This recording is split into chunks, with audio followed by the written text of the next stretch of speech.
Thank you for joining me today. So today's video is going to be focusing on the color challenge for this weekend's weekend challenge with scrapbooking with me. And every weekend it's something, we keep them the same each month, but it's always either a different sketch, obviously, or a different color scheme depending on the month.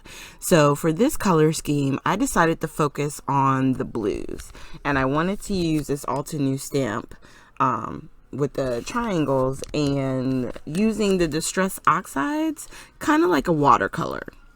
So I'm going to pick out my stamps that I want to use. And I'm using the outline triangles, and then I'm also going to use a few of the solids. And I've got watercolor paper, because I knew I was going to use a lot of water because I wanted it light. I didn't want everything to just come out super dark. But I've pre-treated my paper with the powder tool, and now I'm inking up my triangles and creating a pattern. Now this first part for you will be hard to see because it's clear ink on an almost white paper. So the likelihood of you actually seeing the marks is not going to happen at this point, okay? Now what I'm doing is I'm just going up on one side, doing sort of like I guess a triangle border of some sort, and I've got them crisscrossing each other, and as they go up, like, I was trying to think, like, do I want this really filled in? Do I want to try and keep it as minimum? But I decided to take it up almost to the very top, and then you'll see I'm starting to grab here some of the solids. And I'm going to go in different sections and areas. And these are newer stamps, so I probably should have worked with them a little bit, because you'll see on some of the solids, when I go to heat them up and I'm adding the oxide inks, one of them, I think at the very top, wasn't fully solid. So like I didn't have enough embossing ink, the First Mark ink on it, so it wasn't a fully solid stamp when I used the embossing powder. So the embossing powder that we're going to be using is from Brutus Monroe. It's the Alabaster White.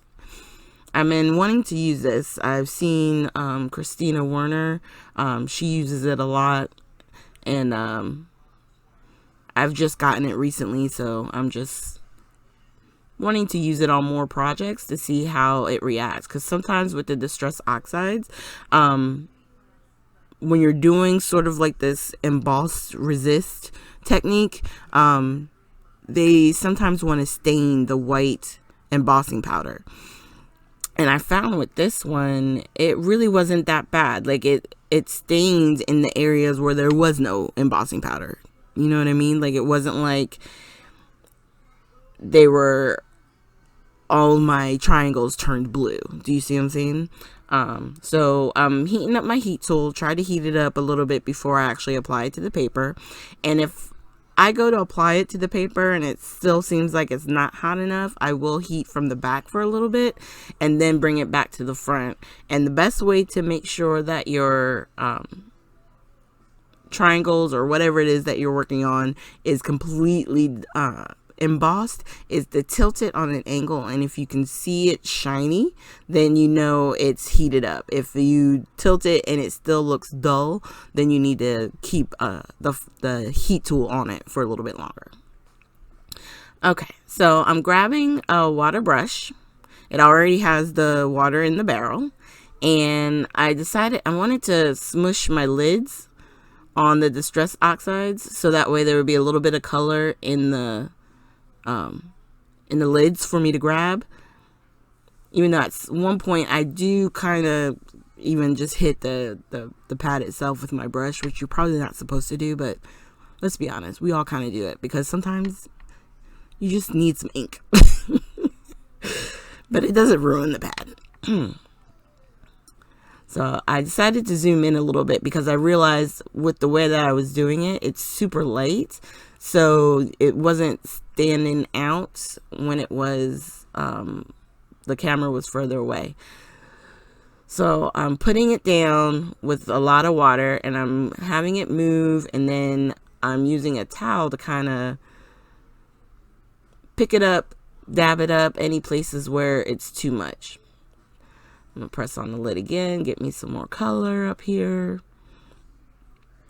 have it come down. And just like you do with regular watercolors, you can use your oxides in a very similar manner. And you'll see here as we continue to add color, in some of the places, I'll grab more of a concentrated color of ink and create darker triangles so that some stand out, some fall back, you know what I mean? So you'll see that as I continue to add color. And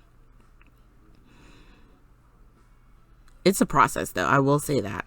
And you definitely, when you want to keep adding layers like this, you want to make sure that you have a good quality paper, you know what I mean? Like, you can't do this on your Nina Solar White with this much water. You're going to want to, you know, maybe do more of a dry technique with the Solar White, because you don't want that much water to warp or destroy it. And then you can see here, I'm going in, oh, I should tell you the colors I'm using too. So for the oxide inks, I'm using Broken China, Chipped Sapphire. Where did my third one go? Oh, and Faded Jeans. So that last one I put on was the Broken China. And that's one of the things I like about the color challenges is, you know, especially like this one, there's so many different colors that they've pulled out of the photo that you can do the reds with a blue, or with the kind of, it's not pure white, but it's a little bit of white down on the end. I decided to focus on blue shades because that's what was speaking to me, and I wanted to do something fun with these triangles. It didn't have to be girly or, you know, male or female. Like, I just wanted to play with the oxide inks, which I completely love, whether it's blending, coloring with them like this, like they're watercolors. I just really love these particular inks, and I'm so glad I actually got the entire collection. The one thing I don't have completely of is the reinkers, which hopefully I can get someday. I think I got the first two with the reinkers, and then the last 3 sets I need to get. So here I just smushed a little bit of the Chipped Sapphire, I believe it is, onto my block, and I'm pulling from there and putting it on the card right directly, you know what I mean? So that way it's nice and strong as far as that color. And then I'm trying to blend so that way you have the Chipped Sapphire and then it goes down into the Faded Jeans in that one triangle. And if you put something down and you don't like it, or it's too strong, you dab it with your paper towel and it will pull up some of that color, but it gives a little bit of, you know, definition as far as what we're trying to do with the different colors and stuff. So you can see on the edge of the block, I put the Broken China.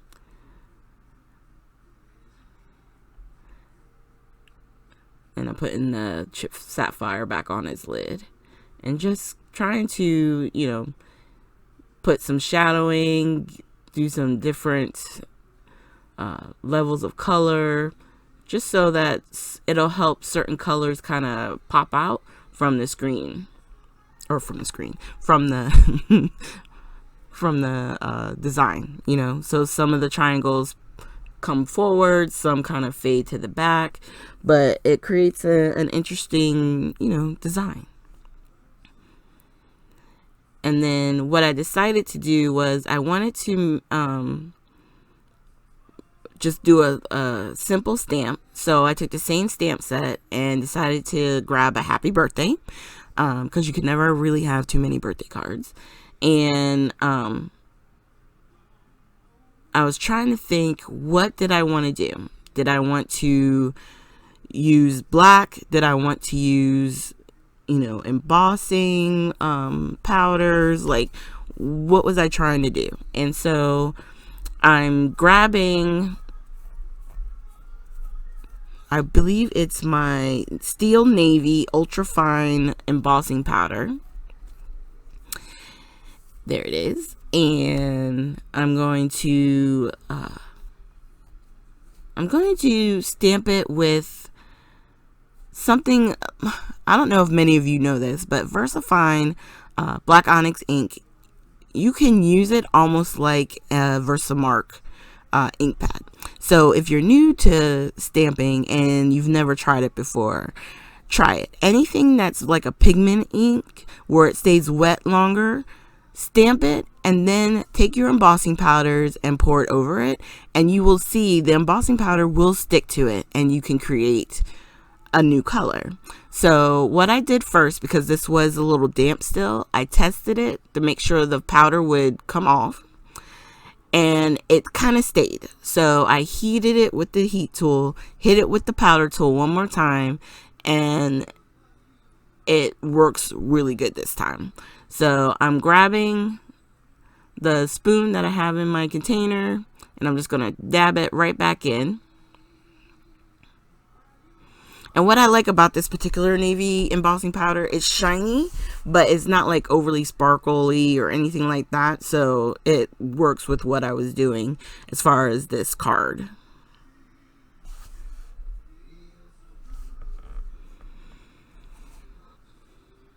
All right, so once it's heated up, I only had one little smudge. It doesn't bother me. Like sometimes everyone tries to be so perfect with the embossing powder, and sometimes it's just, there's one that's gonna like hang out, and it's okay. It's part of what makes it a handmade card. You know what I mean? We're not machines, so it's not gonna be perfect each time.